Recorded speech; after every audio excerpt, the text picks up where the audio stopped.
सोचो, एक गेम जिसका बजट इतना बड़ा है कि उस पैसे में 2-3 ब्लॉकबस्टर हॉलीवुड मूवी बन जाएगा।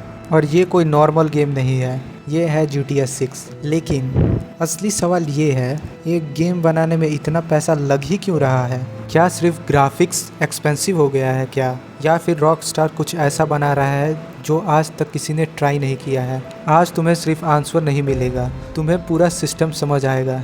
GTA कोई सिंपल गेम नहीं है, ये एक लिविंग वर्ल्ड है। जब GTA 5 आया था, लोग सिर्फ मिशन कंप्लीट नहीं कर रहे थे, लोग उस दुनिया में जी रहे थे। रैंडम लोग रोड पर चल रहे थे, पुलिस रेड कर रही थी, ट्रैफिक्स अपने मर्जी से मूव हो रही थी। मतलब सब स्क्रिप्टेड नहीं लग रहा था, सब रियल फील हो रहा था। और अब GTA 6 रॉकस्टार इस कॉन्सेप्ट को नेक्स्ट लेवल पर ले जा रहा है।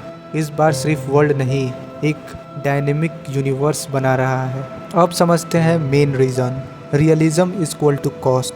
GTA 6 में जो चीज़ें आ रही हैं वो सिंपल नहीं है।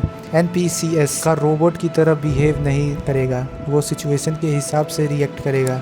वेदर सिस्टम स्ट्रैटेजिक नहीं होगा, बारिश, स्टॉर्म, फॉग सब डायनेमिक होगा। हर लोकेशन में डिटेल इतनी होगी कि तुम जूम करो तो भी फेक नहीं लगेगा। ये सब बनाने के लिए सिर्फ कोडिंग नहीं, रिसर्च लगती है। डेवलपर्स रियल सिटी को स्टडी करते हैं, photos, videos, mapping, data use होता है। एक एक बिल्डिंग डिज़ाइन करने में वीक लग जाते हैं।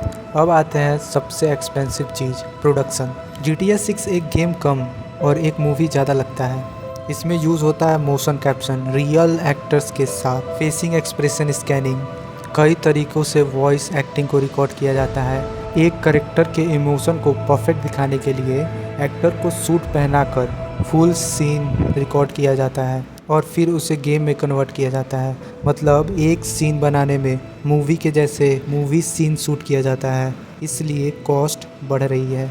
अब तुम सोच रहे होगे, ठीक है रियलिस्टिक बना रहे हैं पर इतना महंगा? आंसर है टेक्नोलॉजी। GTA 6 में यूज़ हो रही है advance AI system, massive open world. Game का इंजन इतना पावरफुल होना चाहिए कि एक ही टाइम में 1000 चीज़ प्रोसेस कर सके। ट्रैफिक, लोग, साउंड, फिजिक्स और सब एक साथ स्मूथली चले। इस लेवल की टेक्नोलॉजी बनाना चीप नहीं होता। एक और हिडन कॉस्ट, पीपल। GTA 6 में काम करने वाले हजारों डेवलपर्स हैं, design, coder, artist, writer, tester. ये लोग 1-2 साल नहीं, 5-7 साल तक काम कर रहे हैं। सोचो सैलरी कॉस्ट कितनी होगी। इतना बड़ा प्रोजेक्ट बनाना वो बराबर है एक कंपनी चलाने के। रिपोर्टर्स के अकॉर्डिंग GTA 6 का टोटल बजट 15,000 करोड़ से भी ज़्यादा जा सकता है। कंपैरिजन के लिए बॉलीवुड की बड़ी बड़ी मूवी 500 से 1000 करोड़ में बनती है और GTA 6 10 से 15 गुना ज़्यादा बड़ी है। ये सिर्फ एक गेम नहीं है, एक मेगा इन्वेस्टमेंट है। अब सबसे बड़ा सवाल ये है कि क्या रॉकस्टार पागल हो गया है, इतना पैसा रिस्क पर क्यों डाल दिया? तो जवाब है नहीं, ये एक कैलकुलेटेड मूव है। GTA 5 ने बिलियंस ऑफ डॉलर कमाया है और अभी भी ऑनलाइन पैसा कमाता है। रॉकस्टार को पता है डिमांड ऑलरेडी है। तो अब जब कोई बोले GTA 6 इतना महंगा क्यों है, तो सिंपल आंसर है क्योंकि ये गेम नहीं है, ये एक डिजिटल दुनिया है और दुनिया बनाने के लिए टाइम भी लगता है और पैसा भी।